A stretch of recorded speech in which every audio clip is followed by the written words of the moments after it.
Okay, guys, Robbie, where are we at today? Springville. Springville? Yep.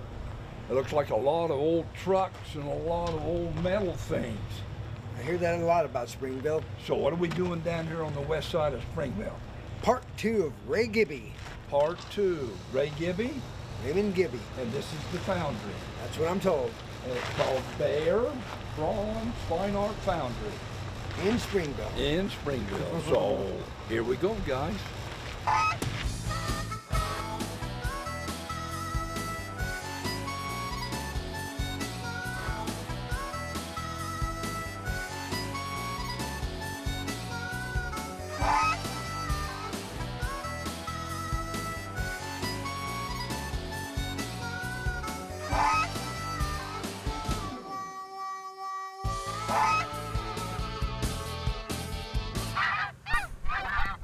Hey guys, Hey, what up, Raymond? We come to see the foundry. Oh, good, you're in the right place. And where is the foundry? It's here.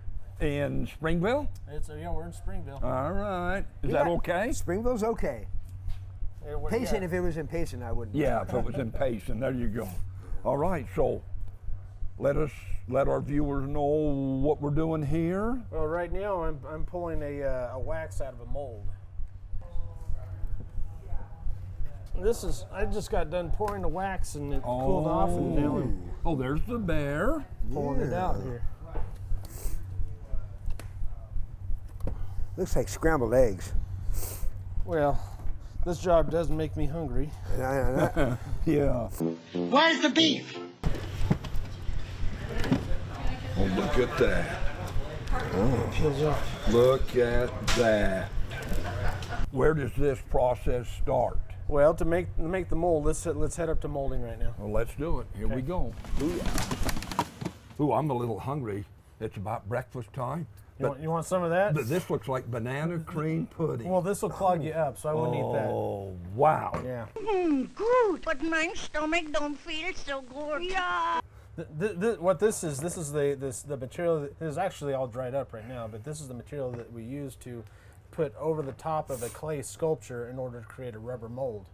So this is what we saw down there. This is that scrambled egg stuff. Yeah. Right now it doesn't, what we need to do is put a plaster mold over the top of that, and we don't have one here with us, but you saw it down there. We have a plaster mold that goes over the top of this in order to be able to keep the whole thing rigid. And this line right here, this is a registration line. This will be cut open and split right there. That's where the mold separates, so that we can get the sculpture out in the first place, and then later on we'll be able to get a wax mold out of that. So right now there's a wax mold inside here. Right now it's clay. This clay is the mold. original clay sculptures on the inside. Okay, yes sir. Interesting. Yeah. Now, do you have to wear any equipment that will keep you from getting sick? Not at this stage. This is all pretty benign stuff. It's just rubber. You know. Oh, okay. Yeah, just rubber. And it's put together with a liquid rubber with a catalyst, and so it takes some time to set up, but then it's just solid. Like You're right. So right now there's clay in there. You split it open, you get the clay out, you pour inside here, and that creates the rubber mold. Pour wax into. Pour wax, and that creates the wax mold that we saw then. Gotcha. Okay. All right, let's keep moving. Where are we going next, bud? Well, let's go back down to wax. All right. Okay, so after the rubber mold is made up in the molding area, this is what it looks like, and you have the plaster mold on the outside and the rubber on the inside, and you can see how it's registered back together with these bolts. And that's what creates the pattern to later become the bronze. And what would happen at this point is you take wax out of this liquid wax pot and would pour into that rubber mold. And then it gets spun around like this and poured out again. And that creates a hollow cast of the original sculpture. So the plaster just holds the rubber together, so it doesn't move around and whatnot? That's right, yeah. Okay. Yep, and then when it's all cooled down, you have several layers on it, then these bolts come out, you separate the plaster and the rubber, and it'll reveal that the wax. So if I understand right, the bear then is hollow inside? Yeah, the one we pulled out earlier, it's hollow on the inside. Oh, okay. Yep. That's kind of like at Easter when we get those chocolate Easter bunnies. Exactly. They're Halloween. Where we felt like we were gypped, yes. Yeah, yeah. We felt like I was okay with that. We felt Chocolate. like we were gypped, right? Yeah. But when you get a bronze from me, it's not a gyp. There you go. You want them hollow, otherwise you'll never be able to pick it up out of the gallery. Wow, that makes sense. All right, where are we going next, Guy? Well, I think it's time to go get the wax touched up. Let's do it. Where, You know what, Ray? yes, sir. Yesterday we had baby back ribs for dinner. I couldn't believe how long it took to cook them. As I walked in here today, and with these hanging right here, these look like baby back ribs. You want to sample them? I don't want to sample them, but as I walk through the different rooms here, I'm seeing a theme going on here over and over. I know I'm hungry. Every department he gets hungry in. Feed me. Chocolate hollow Easter thing. I'm hungry. so we got the bear laying on the table. Yeah, let's focus again. That's here. hollow. Yeah, this is the hollow bear. See how it's hollow there? So we just pulled this out of the mold, and there's lots of defects that happen. It's not like the original sculpture, because if you remember, there's a registration line. Oh yeah. So yeah, now yeah. we're in the wax chasing department, and we use these tools to. Like at the dental office. Yeah, they're little dental type tools to scrape the wax off. Yeah. For the record, I don't like this particular tool at the dental office. Oh yeah, I know. Yeah, they tell you shouldn't put sharp things in your mouth, and then they go and do it themselves. And you pay money for it. And we don't let Rob handle sharp implements. True enough. We've learned our lesson. Let me there. move these over here to this side. That's right. Beautiful.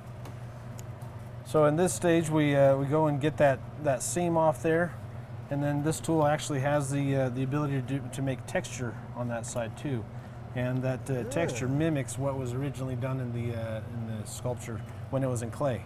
Okay. And then in some cases, little pieces break off, and we can go in and re-sculpt those. So a wax artist will go in and fix, like right here, you can see that the bottom they're on jaw. the lower jaw. Yeah. Yeah, so someone needs to have quite a bit of artistic ability in this stage of the department to be able to recreate what the artist sculpted originally. Okay, Ray. Yes, sir. Where are we moving to next? Well, we actually are staying right here for a minute, because after we wax chase it, We cleaned it all up. It's all ready to go again. Yeah, and I normally wouldn't do this at this point because I got a lot more cleaning to do still. But then we would take these wax bars here, Oh. and these get bent and shaped into position, and then cut. You take one of these sprue cutters, and these will get attached to the bottom of this, and we'll attach them in different places. And this will become the gating system later on for the bronze to flow through and feed the sculpture. Oh. Okay? Okay. A wax cup will be here, and that's what the bronze will be poured into. And it's kind of hard to imagine it now because we have to get to the next stage in order to be able to see how that works. And this section is called what? So this is where we make the ceramic sculpture, or the ceramic molds, okay?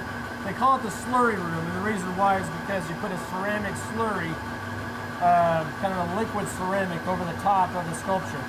And for example, you can see how these have gotten a ceramic slurry, and then they've gotten a sand coating over the top of them. So I brought this little piece of wax. It's not a full, it's not ready to go necessarily. We normally have a cup on the bottom of this, but I brought this just to kind of demonstrate how that works. A little demo. What's that? And we're all about demo. Let's see Yeah, it. we're all about demos so we can get the full effect here. So at this stage, we just take it, and then we go inside here. This is ceramic slurry.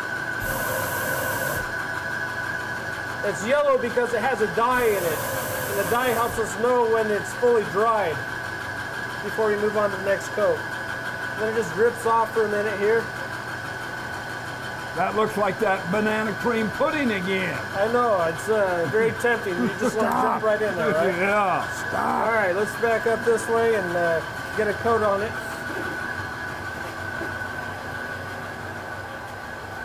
And this is a very fine zircon sand that picks up all the detail.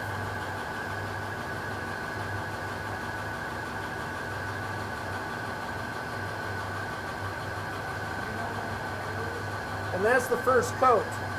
You do that about 8 more times in order to create a thick enough layer to be able to pour bronze into eventually. Would you dip it again, then coat it again? I would wait for it to dry for a day, and then after it's dried out, then we'll go and dip it again, and coat it again, dip it again, coat it again. To eventually you have that. That's right. Oh, okay. So when I had my foundry in Arkansas, it used to take about 8 days in order to be able to get one of these done. Because we live up in a dry desert climate, you can actually get 3 dips a day on one of these. Dries out every 3 to 4 hours. Cool. Yeah. So if I hang around Robbie, I can get 1 dip a day. There you go. No dipping from the pool here. Yeah, 1 dip a day. Okay, we're gonna take a break right here, guys. And you know, go get something healthy, maybe some banana cream pudding. Yeah, Oh, that's healthy. All right, we're back in a moment.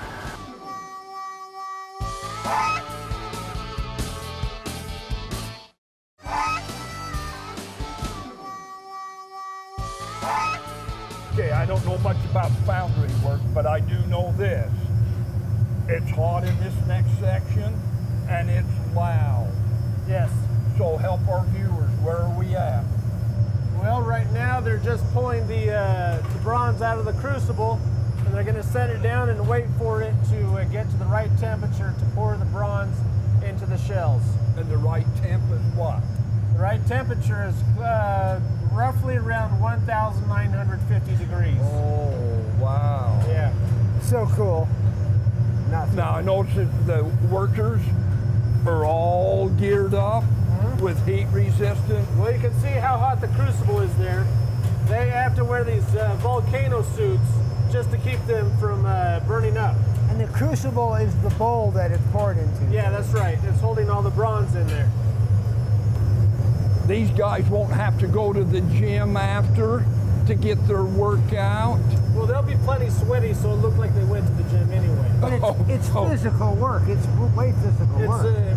well, you can see they have equipment that helps them lift the bronze, and so that actually will help them do it in a controlled way, so they don't spill the bronze. It's very much safer that way. We're just thinking, Yeah. our viewers are always wondering about cost. Yes. What does bronze cost these days? Well, just for a raw bronze ingot, not the bronze sculpture, but just the raw material, you're talking about maybe $3.50 to $4 a pound. So if you consider that a sculpture averages maybe around a One of these? yeah, one of these guys right here. This is an Go ahead ingot? and lift that up and see how that feels. Oh, wow. So what's the longest the guys will spend in this room at one given time? On average, it usually takes about 15 minutes to do a casting, but it takes a lot more time to prepare the casting. So one guy, before we get to a casting day, he'll spend almost his whole day in this area burning out the wax and getting the shells ready just to cast the wax. So it's not really super hot summer right now, but with all this heat in the middle of the summer, what are the average temperatures in this room here? It can get up to around 140 degrees. And you're in it all day long. They try and take his breaks when they can, and they try to be very hydrated too. But yeah, it's a rough day. So you're not going to be a wimp and work at the foundry. I did my time. Did you? You paid your dues. I've got about 20 years foundry experience. So, Holy small.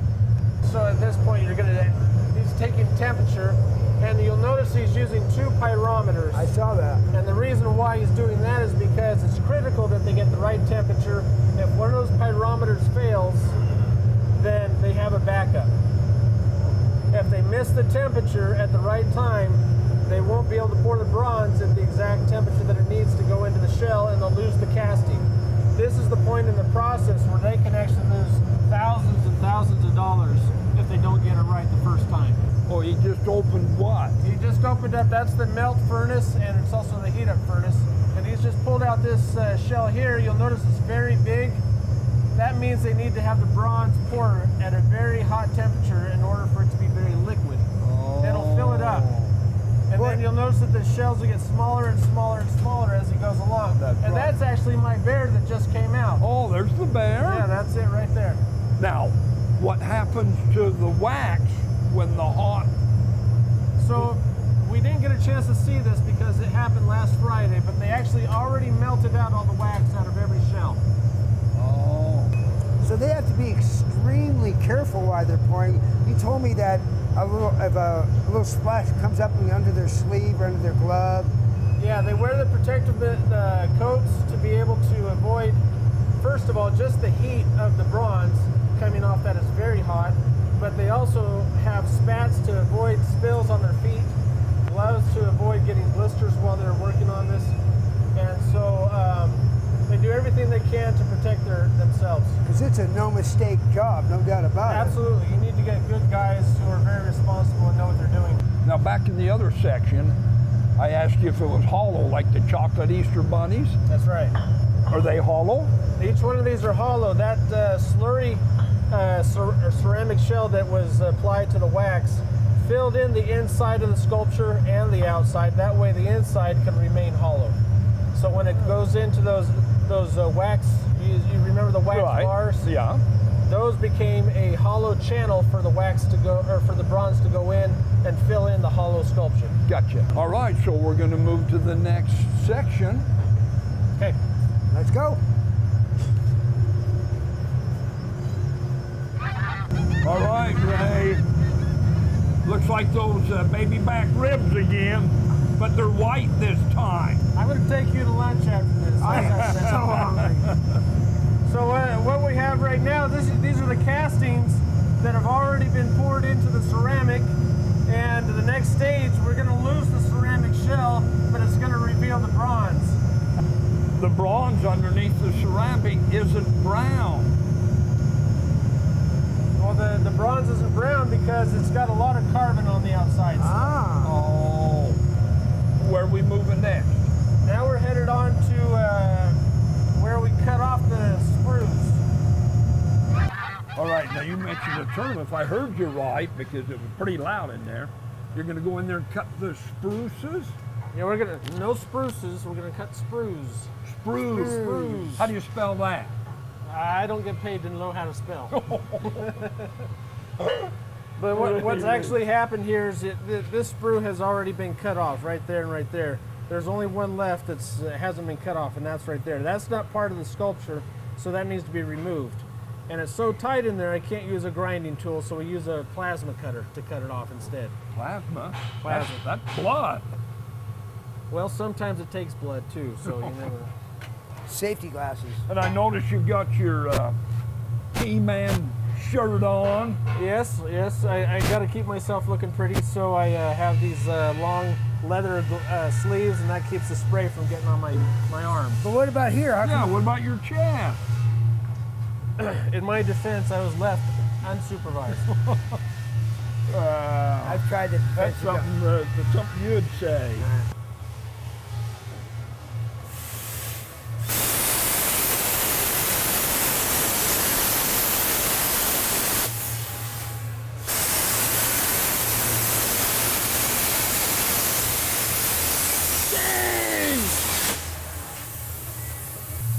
Did you take a hammer and knock it off or something?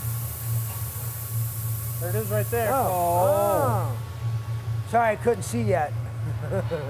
All right, we're going to take another break.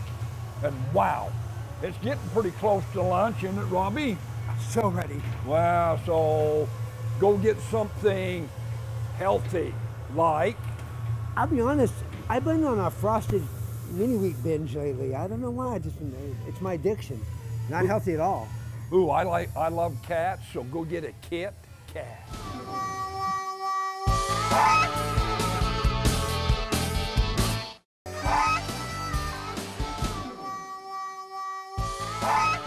Now we're over to this metal table to do what? Well, we're gonna fix the piece and get it like the original. If you remember earlier, we talked about how there's holes in the sculpture For airflow. That's right, airflow, so that slurry will dry. Well, now I've got to put these holes back together. So this was cut out in wax, and that's going to be welded back on in metal. Okay. Okay, but I don't want to have a big weld there, so after I get done welding, I'm going to use pneumatic tools to grind off that weld and make it look like the original clay sculpture. Like you did with the wax. That's right. Okay, remember when I asked you about bronze being brown? This is kind of a beige. Yeah, so this is actually the real color of bronze. When you see it brown, that's a different thing. This is the real color of bronze. This is when it's been all metal chased, welded, retextured. There was actually a seam going right through here, and it's been refinished so that it looks like the original clay. So Raymond, is this one of your pieces? Yeah, this is mine. This piece is actually getting finished up in this next week. It's going to be shipped out to California. This is the Willie Rofe Award, and this is being awarded to both the top high school and college football player. Willie Rofe himself, he was a Hall of Famer in the NFL. Oh. Okay, I actually got to meet him a few months ago and had breakfast with him. That was pretty cool. Wow. And then this one here is Darren McFadden. Oh yeah. And he played obviously for the Razorbacks. He's got the Razorback on the side there, but then he went on to play for the Dallas Cowboys. Yeah. So I made an award to honor the people that football player that played in his position also. Alrighty. Well, we're finally to the area your brother-in-law told me to make sure we got in the show, and this is the patina. This is the patina. This is how bronze gets its color. So like you mentioned several times, people think of bronzes as being a brown color. You see the old Remingtons and the old Russells, they're usually dark brown. Well, that's actually an effect that is created through using different chemicals. In that case, it would be a sulfur and a ferric nitrate, okay? So a patina artist needs to be both an artist and have knowledge about how chemicals work and how they react with the bronze. Are you going to give us a little demo? Yeah, if you want me to, I'd be happy to. All right, let's show our viewers how we do a patina. Okay. So I'm putting sulfur on here, and that's what gives you all the dark color and the depth into the bronze. And as you can see, it's a reaction, it's not painting. This cuts down, or stops the reaction so it doesn't continue to darken. And then I want to bring out some highlights. And so I'm using a Scotch-Brite to just go over the surface lightly, and that'll bring out some of the bronze color. Okay, this is a ferric nitrate. This is basically rusty nails that's been exposed to an acid that broke it down to the point where it became a liquid. And the ferric nitrate will react with the sulfur to create that brown color. But first we need fire.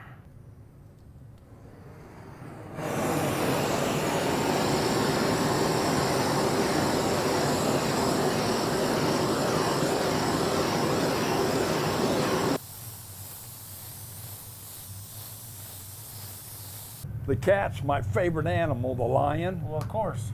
And you're in cougar country. And I was thinking, the cougar at BYU, is it right. bronze?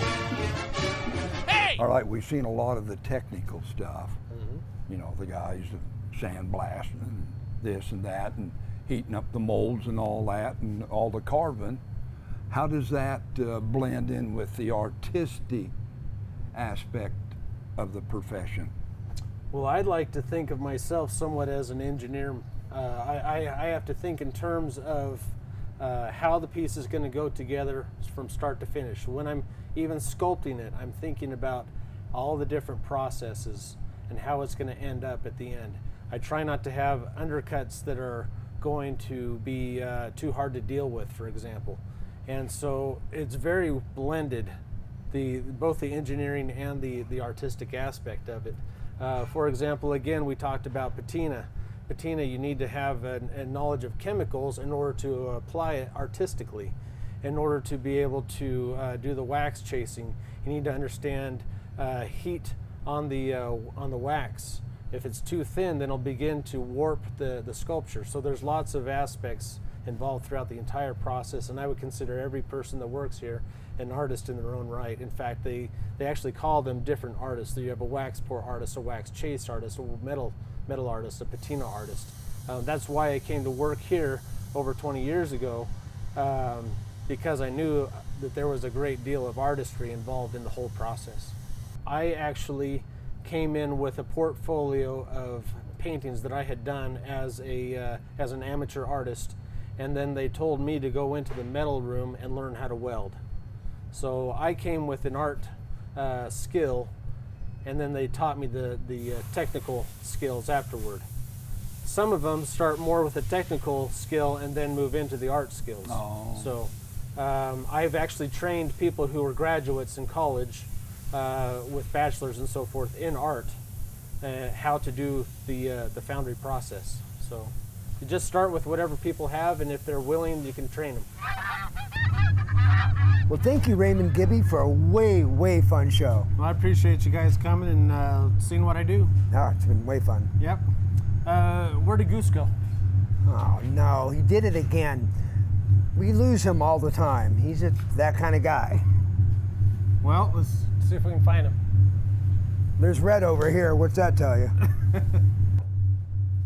Right here, baby. Right here. Wicked fun. Wicked. Hey,